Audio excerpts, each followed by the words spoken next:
Naglabas po ng abiso or report ang NDRRMC kaugnay nga po sa datos, no, situational report sa epekto po nitong bagyong si Christine.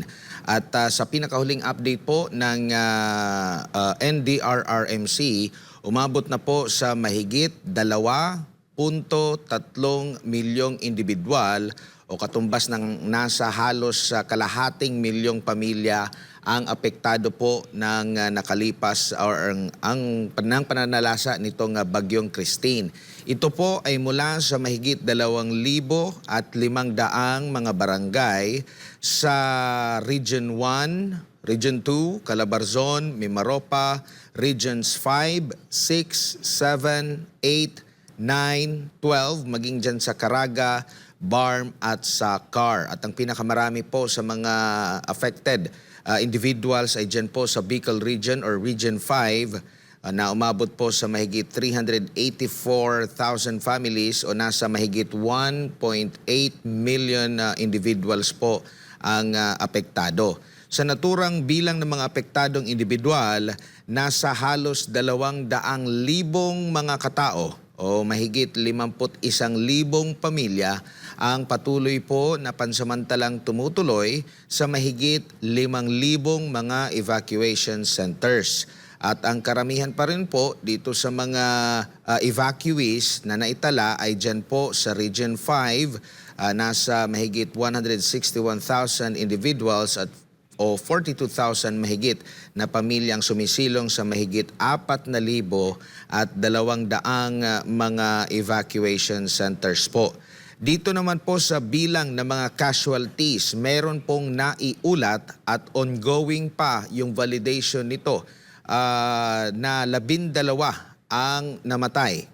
Kung saan sa Region 5, meron pong 11 na naiulat, habang isa naman sa Calabarzon. Merong 4 na nasaktan o injured, habang patuloy namang pinaghahanap ang 7 mga individual. 5 sa Region 5, isa sa Calabarzon at isa din sa Region 1. Dito naman sa mga tulay at kalsada na hindi madaanan, umabot na po sa 252 na mga kalsada o roads ang hindi pa passable sa kasalukuyan.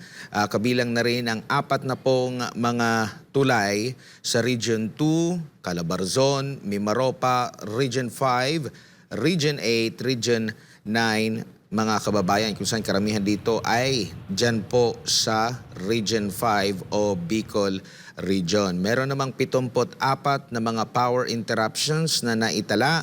6 naman po rito ay naibalik na sa normal ang supply. Sa mga water interruption, meron ding naitala dyan sa Bicol at sa Calabarzon. 10 itong insidente na ito and 2 po ang na-restore na.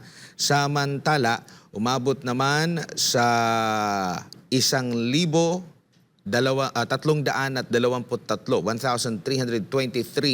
ang bilang ng kabuang mga napinsalang mga kabahayan sa Region 1, 5, 6, 8, 9, 12, Caraga at sa Barm, kung saan nasa mahigit 1,100 dito ay partially damaged, habang yung totally damaged naman po ay nasa 169.